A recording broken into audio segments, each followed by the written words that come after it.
तो केही यो हाम्रो त यो परम्परा नै पार्टी सभापति के छ भने सबैको सर्वसम्मति नभइकन केही निर्णय नै गर्नु। अहिले पनि यो सर्वसम्मत निर्णय हो, कुनै नोट अफ डिसेन्ट के पनि छैन भनेपछि त्यसबाट नै तपाईहरु के निष्कर्ष पुग्नुहोस् भने जति पनि सुझाव सल्लाह अथवा चाहिँ मत विमत जति जे आए पनि अन्ततोगत्वा निर्णय चाहिँ सर्वसम्मतिबाट उहाँको बहुमत हुँदै पनि त्यो बहुमतलाई प्रयोग उहाँले चाहिँ गरिराख्नु भएको छैन र अहिले पनि उहाँले गर्नुपर्ने आवश्यकता देखिएन। जे निर्णय भएको छ यो सर्वसम्मत निर्णय हो।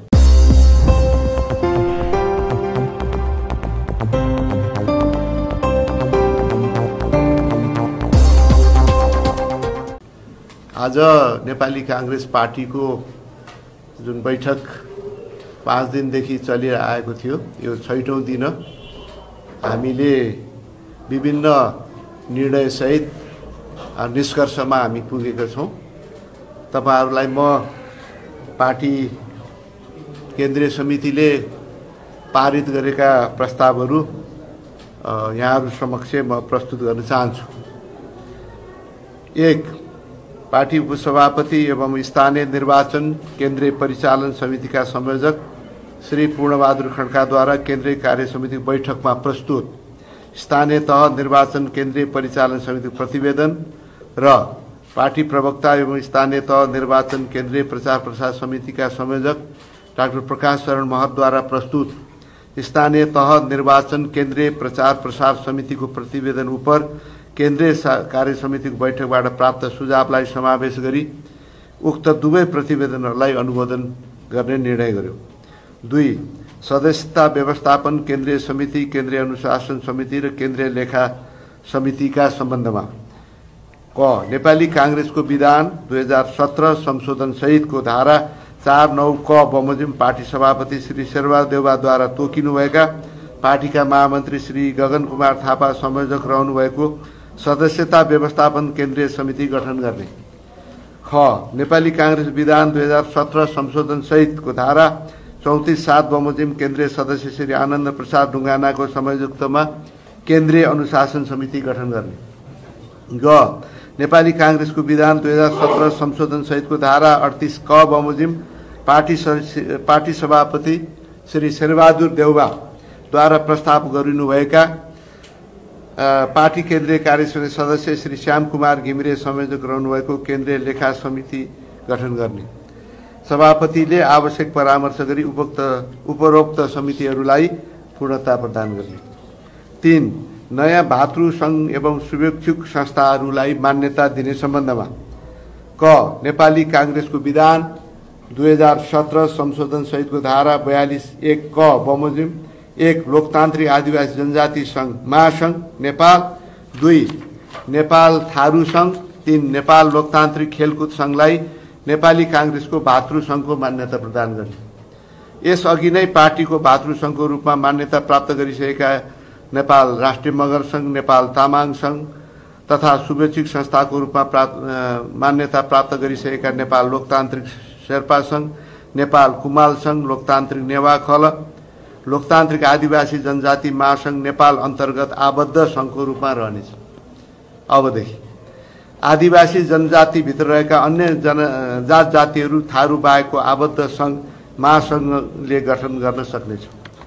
ख नेपाली कांग्रेस विधान 17 संशोधन सहितको धारा 42(2) क बमोजिम 1 नेपाल लोकतान्त्रिक निर्माण व्यवसायी संघ, 2 नेपाल लोकतान्त्रिक यातायात व्यवसायी संघ, 3 लोकतान्त्रिक उद्योग वाणिज्य संघ, 4 नेपाल लोकतान्त्रिक पर्यटन व्यवसायी संघ, 5 नेपाल लोकतान्त्रिक संस्थागत तथा निजी विद्यालय शिक्षक संघ, 6 नेपाल लोकतान्त्रिक आयुर्वेद चिकित्सक संघ, 7 नेपाल लोकतान्त्रिक साना होटल व्यवसायी संघ, 8 नेपाल लोकतान्त्रिक भूतपूर्व प्रहरी संघ, 9 नेपाल लोकतान्त्रिक भूतपूर्व कर्मचारी संघ, 10 नेपाल स्वास्थ्य कर्मी संघ, 11 नेपाल सामुदायिक विद्यालय कर्मचारी संघलाई नेपाली कांग्रेसको शुभेच्छुक संस्थाको मान्यता प्रदान गर्ने। नेपाल आदिवासी जनजाति संघका विद्यमान संरचनाहरू स्वतः निष्क्रिय हुनेछन्। पार्टीबाट मान्यता प्राप्त उल्लेखित भातृ संघ र शुभेच्छुक संस्थाको विधानलाई आवश्यक परिमार्जन गरी केन्द्रले अन्तिम रूप प्रदान गर्ने। 4 अवधि समाप्त भएर गठन हुन बाँकी रहेका र पूर्णता प्राप्त नगरेका भातृ पार्टी आबद्ध भातृ सङ्घलाई यही 2059 श्रावण मसान्तभित्र गठन र पूर्णता प्रदान गर्ने। 5. नेपाली काङ्ग्रेसको आगामी नीति महाधिवेशनका सम्बन्धमा केन्द्रले आवश्यक तयारी गर्ने। 6. नेपाली जनसम्पर्क समिति साइप्रसबाट पार्टी विधान भवनले तोकेको रकम र आवश्यक कागजात सहित प्राप्त हुन आएका क्रियाशील सदस्यताको नामावली जम्मा 501, नवीकरण 130 र नयाँ 371 लाई स्वीकृत गर्ने। 7. स्थानीय तहमा नेपाली काङ्ग्रेस पार्टीका तर्फबाट निर्वाचित जनप्रतिनिधिहरूका लागि आचार संहिता जारी गरी लागू गर्ने। यो लामो आचार संहिताको लिस्ट छ, त्यो अनुसार सम्पूर्ण निर्वाचित स्थानीय तहमा निर्वाचित जनप्रतिनिधिहरूले काम गर्नुपर्नेछ। सँगसँगै निर्वाचनमा हारेका हाम्रा पार्टीका उम्मेदवारहरूलाई पनि खास जिम्मेवारीहरू चाहिँ प्रदान गरिएको छ। अब सँगसँगै हामीले यो वरीयता क्रम सम्बन्धी पनि प्रस्ताव पेश गरिएको थियो केन्द्रीय समितिमा। त्यसमा थप छलफलको आवश्यकता परेकोले अर्को बैठकमा त्यसलाई चाहिँ हामी पारित गर्छौँ। र सँगसँगै अर्को एउटा हामीले निर्णय गरेका छौँ, जसरी हामीले स्थानीय तहको निर्वाचनमा घर घर जाउँ नेपाली काङ्ग्रेस जिताउँ अभियान त्योभन्दा अगाडि सञ्चालन गर्यौँ, त्यस्तै खाले अभियान त्यसको पूर्ण खाका पछि कार्यालयले प्रस्तुत गर्नेछ।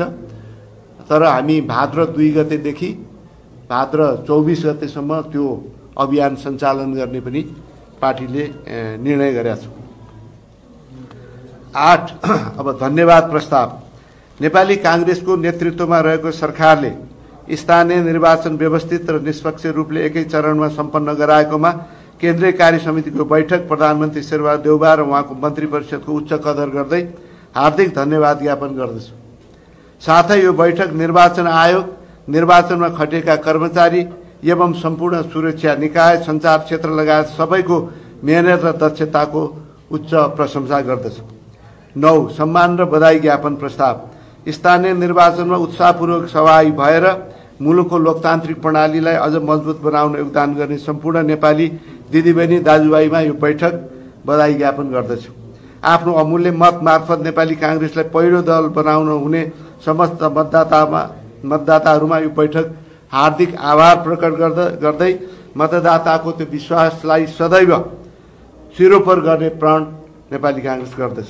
पार्टीको विजय अभियानलाई सफल बनाउन अहरत्व खट्नुहुने विभिन्न तहमा क्रियाशील पार्टीका साथीहरू तथा सबै शुभचिन्तकहरूमा यो बैठक सम्मान तथा बधाई ज्ञापन गर्दछ।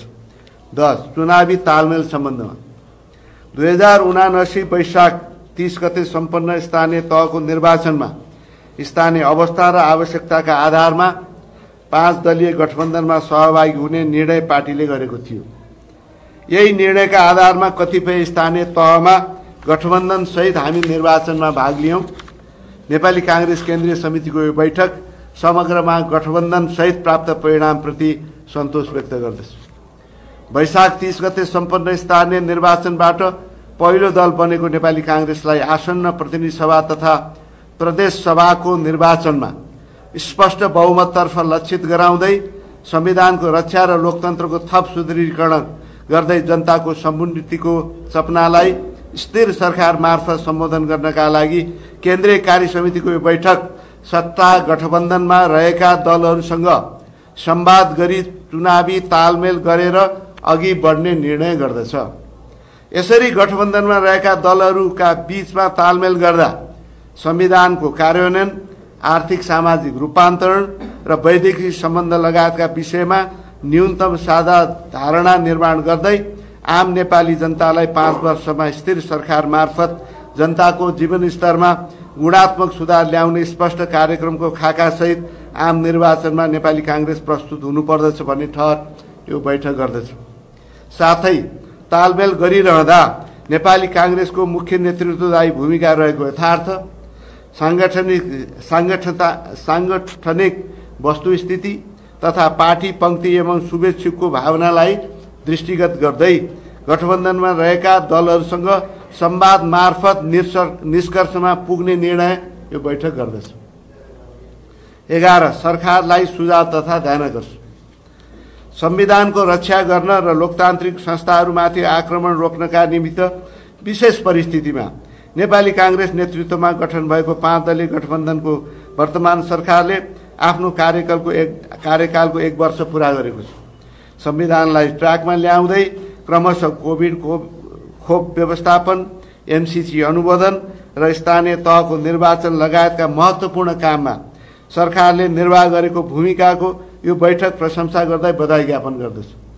अनेक राजनैतिक चुनौती पार गर्दै मुलुकलाई सही मार्गमा ल्याइ पुर्याउन सफल नेतृत्व गरेको नेपाली कांग्रेसको नेतृत्वमा विद्यमान आर्थिक चुनौतीलाई सामना गर्दै मुलुकको आर्थिक विकास र समुन्नति यात्रालाई सार्थक गति दिन सकिन्छ र त्यो नै आजको प्रधान कार्यभार हो भन्ने आग्रहका साथ यो बैठक जनजीविका र सुशासन लगायत निम्न विषयमा सरकारको विशेष ध्यानाकर्षण गराउन चाहन्छ।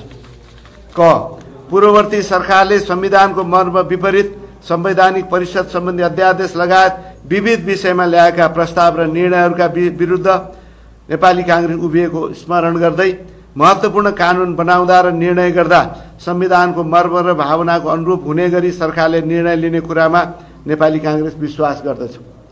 ख देशको विद्यमान आर्थिक अवस्थालाई लिएर आम नागरिकमा अस्वाभाविक ढङ्गले भय सृजना गर्ने काम भइरहेकोमा सरकारले आम नागरिकलाई अर्थतन्त्रको अहिलेको वास्तविक अवस्था के छ, मुख्य समस्या कहाँ छ, चुनौतीहरू के छन्, जोखिम न्यूनीकरण गर्न के गर्न सकिन्छ लगायतका विषयमा श्वेत पत्र जारी गरी यथार्थ सार्वजनिक गर्न आग्रह गर्दछ तथा अर्थतन्त्रमा देखिएका समस्यालाई सम्बोधन गर्न आवश्यक कार्ययोजना तयार गरी कार्यान्वयन गर्न सरकारसँग आग्रह गर्दछ। ग सुशासन कायम गर्ने सन्दर्भमा शून्य सहनशीलता नीति अख्तियार गरी व्यावहारिक कार्यान्वयन गर्न तथा पारदर्शिता कायम गर्न र गल्ती गर्ने कसैले पनि उन्मुक्ति नपाउने अवस्थाको सिर्जना गर्न सरकारले कुनै असर बाँकी नराख्ने यो बैठक आग्रह गर्दछ। घ महँगी, कालोबजारी, मलको अभाव लगायत जनजीविकाका सवालहरूमा सरकारले विशेष ध्यान दिई जनताले दैनिक रूपमा भोग्नु परेका समस्या, प्रक्रियागत झन्झट र अप्ठ्याराहरूलाई सहज बनाउन र जनताको साथमा सरकार छ भन्ने अनुभूति दिलाइरहन सरकार थप क्रियाशील हुन यो बैठक आग्रह गर्दछ। खेतीको समयमा हरेक वर्ष नेपाली किसानहरूले भोग्नु परेको मलको अभाव अन्त्य गर्न दीर्घकालीन समाधानको उपाय अवलम्बन गर्न यो बैठक सरकारसँग आग्रह गर्दछ। ङ नागरिकताबाट वञ्चित नेपाली नागरिकहरूलाई नागरिकता प्रदान गर्न संविधानको व्यवस्था बमोजिम संसदमा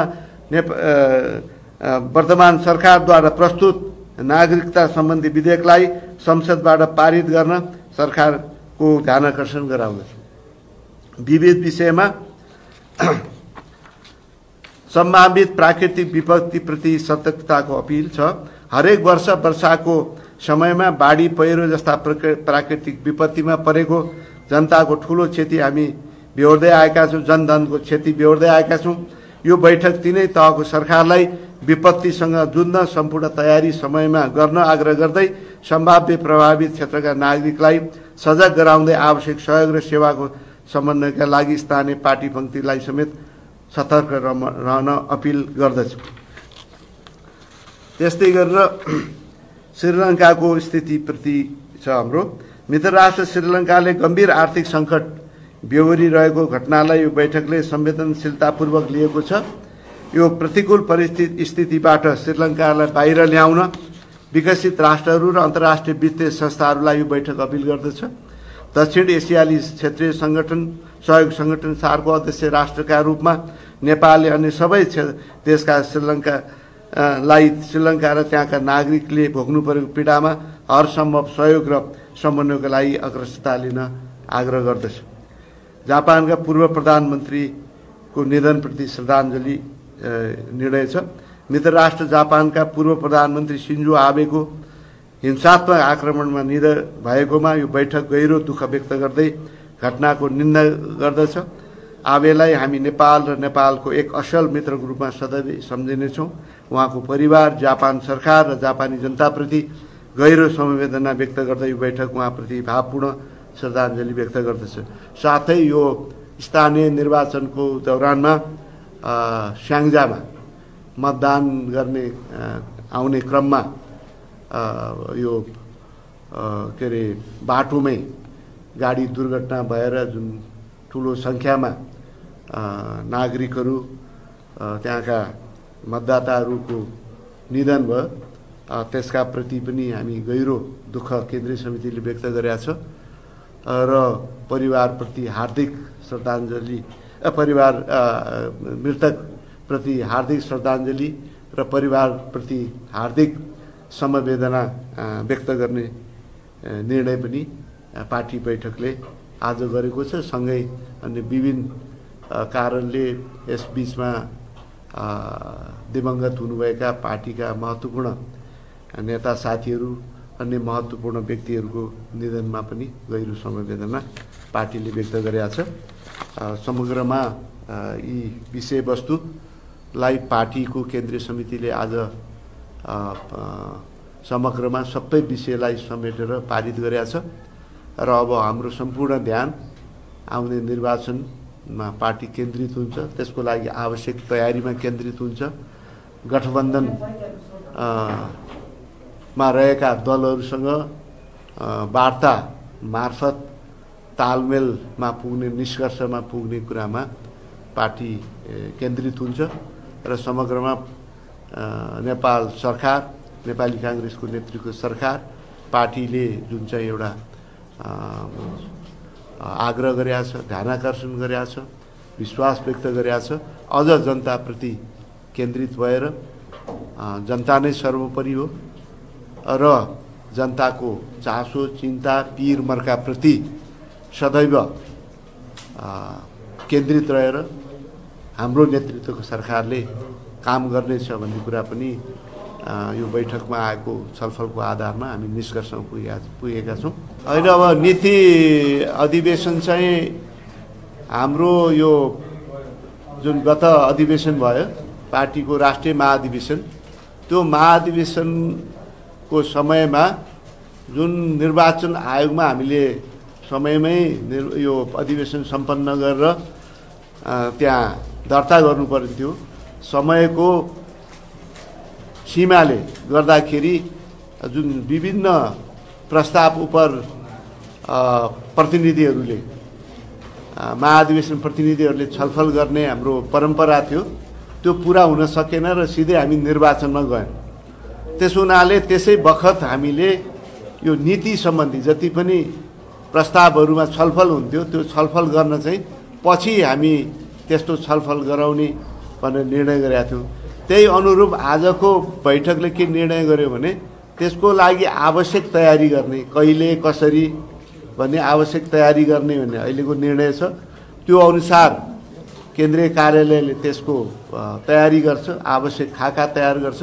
त्यसपछि अनि कहिले कसरी भन्ने कुरा यहाँहरूलाई हामी चाहिँ जानकारी गराउँछौँ। जहाँसम्म गठबन्धनको विषयमा यहाँले सोध्नु भएको छ, गठबन्धनको सम्बन्धमा हाम्रो निर्णय अनुसार हामी तालमेल जुन चाहिँ स्थानीय निर्वाचनमा भएको हाम्रो अनुभव र त्यस बेला देखिएका समस्या, अवसर, चुनौती जे जति देखिए त्यसका आधारमा हामीले परिणामलाई पनि सन्तोषजनक भन्ने निष्कर्षमा हामी पुग्यौँ र आउने दिनमा पनि आम निर्वाचनमा पनि गठबन्धनमा जाने, तालमेल गरेर जाने हामीले निर्णय गर्यौँ।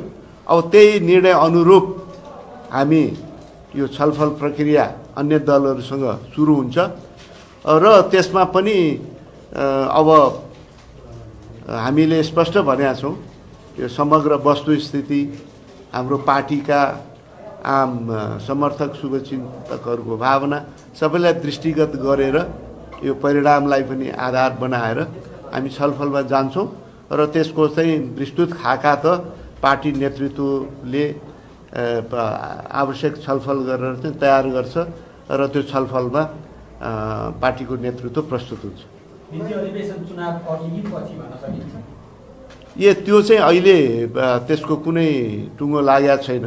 अब मेरो विचारमा यो निर्वाचन अगाडि सायद त्यो सम्भव नहोला। आवश्यक तयारी गरेर हामी घोषणा, नीति अधिवेशन कहिले हुन्छ भन्ने घोषणा चाहिँ पहिल्यै हुनसक्छ, तर त्यो अधिवेशनै चाहिँ यो निर्वाचन अगाडि गर्न सायद अलिक कठिन होला, किनभने मङ्सिर पहिलो हप्तामै निर्वाचन हुने सम्भावना भएको हुनाले अगाडि हुन अलिक कठिन हुन्छ। अहिले निर्णय नै के भएको छ भने पार्टी सभापतिलाई टुङ्गो लगाउने अधिकार दियो। पहिला वैशाख मसान्तसम्म भन्ने थियो, अब यो समय गुज्रियो, अब यो स्थानीय निर्वाचन तमाम कारणले गर्दा अब साउन मसान्तसम्म पार्टी सभापतिले आवश्यक सल्लाह लिएर निर्णय गर्ने भनेको छ। त्यो उहाँले आवश्यक सल्लाह लिएर निर्णय गर्दा जे सल्लाह सुझाव आउँछ त्यसकै आधारमा उहाँले निर्णय गर्नुहुन्छ। विभागको विषयमा त्यो पार्टी सभापतिले निर्णय गर्ने विषयवस्तु हो, त्यसमा केन्द्रीय समितिले निर्णय गर्नु पर्दैन। तर हाम्रो अन्डरस्ट्यान्डिङ के छ भने कि पार्टी सभापतिले चाँडै नै त्यसलाई चाहिँ यो विभाग बनाउने काम पनि अगाडि बढाउनुहुन्छ। सायद यो चाहिँ श्रावणभित्र नै त्यो विभागको पनि टुङ्गो लाग्छ। अब यो बोर्ड अवश्य पनि हाम्रो आउने आम निर्वाचनमा अहिले चाहिँ आंशिक बोर्ड बनिएको छ होइन, पूर्ण बोर्ड पनि बन्छ। त्यसकारण अब आउने निर्वाचनमा त्यसले काम गर्ने हो, निर्वाचनमा टिकट वितरण गर्ने त्यसको मूल जिम्मेवारी हो। त्यसकारण त्यसमा कुनै बाधा अडचन आउँदैन। त्योभन्दा धेरै अगाडि नै त्यसले पनि पूर्णता पाउँछ। कोषाध्यक्ष र अरू जति निर्णयका विषयवस्तु छन् पार्टी सभापतिबाट प्रस्तावित, अहिले कोषाध्यक्षको अभावमा पनि कुनै काम रोकिया छैन। हाम्रो चाहिँ यो लेखा समिति बन्या छ, सम्पूर्ण हिसाब किताब हाम्रो पारदर्शी ढङ्गबाट भइ नै राखेको छ। तर त्यसको मतलब यो होइन कि कोषाध्यक्षलाई चाहिँ अपूर्ण नै राख्ने भन्ने कुरो होइन। त्यो पनि चाँडै त्यसको चाहिँ टुङ्गो पार्टी सभापतिले लगाउनुहुन्छ, प्रस्ताव ल्याउनुहुन्छ। त्यस्तो केही यो हाम्रो त यो परम्परा नै पार्टी सभापतिको के छ भने सबैको सर्वसम्मति नभइकन केही निर्णय नै गर्नु। अहिले पनि यो सर्वसम्मत निर्णय हो, कुनै नोट अफ डिसेन्ट के पनि छैन भनेपछि त्यसबाट नै तपाईँहरू के निष्कर्ष पुग्नुहोस् भने जति पनि सुझाव सल्लाह अथवा चाहिँ मत विमत जति जे आए पनि अन्ततोगत्वा निर्णय चाहिँ सर्वसम्मतिबाट उहाँको बहुमत हुँदाहुँदै पनि त्यो बहुमतलाई प्रयोग उहाँले चाहिँ गरिराख्नु भएको छैन र अहिले पनि उहाँले गर्नुपर्ने आवश्यकता देखिएन। जे निर्णय भएको छ यो सर्वसम्मत निर्णय हो। जस्तो वरियतामा अलिकति असन्तुष्ट देखिएको थियो, त्यो तपाईँहरूको त्यो असन्तुष्टि सम्बोधन गर्न नसकेर होइन होइन। अब किन वरियताको कुरामा अब लामो लिस्ट छ होइन, 100भन्दा ज्यादा। त्यो अब हाम्रो साधारण सदस्यसम्म केन्द्रीय सभापतिबाट सुरु गरेर साधारण सदस्यतासम्मको त्यो लिस्ट गर्दा केही काहीँ कतै केही चाहिँ होइन यसो हुन्न पर्ने, जस्तो भातृ सङ्गठन प्रमुखहरूले हामी अलिक तल पर्यो कि भन्ने नै आएको छ। अरू पनि केही चाहिँ चासो चिन्ता आएको छ। यो हतारमा फेरि गर्नुभन्दा अझै राम्रोसित हेरेर अर्को मिटिङमा यसलाई चाहिँ अन्तिम टुङ्गो लगाउने निर्णय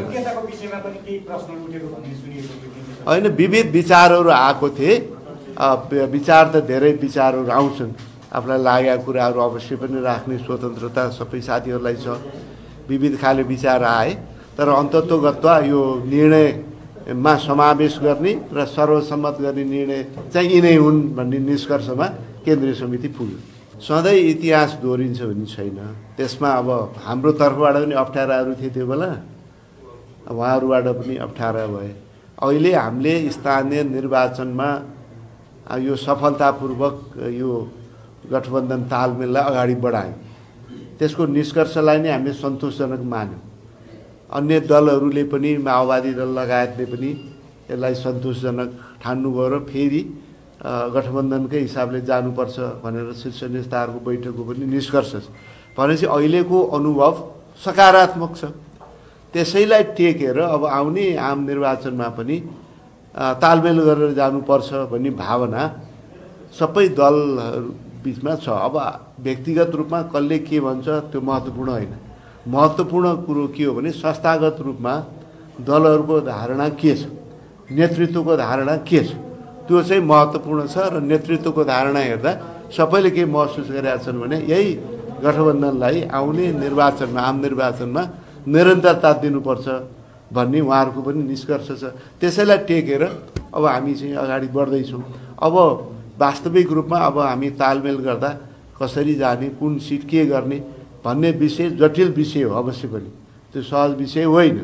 तर मलाई लाग्छ स्थानीय तहको निर्णय झन् कम जटिल थिएन, यत्रो धेरै निकायहरू। त्यस हुनाले मलाई लाग्छ यो पनि हामी चाहिँ सफलताका साथ पार गर्छौँ भन्ने हामीलाई लागेको छ र यो अन्य दलहरूले फेरि चाहिँ विषयमा उहाँहरूले मत बदल्नुहुन्छ, सोच बदल्नुहुन्छ जस्तो पनि मलाई लाग्दैन। अहिले हाम्रो चाहिँ यो आशय चाहिँ पुरैमा हामी गरेर जाने भन्ने नै मूल आशय हो। अब यो चाहिँ छलफल गर्दै जाँदा तपाईँहरूले थाहा पाइहाल्नुहुन्छ नि।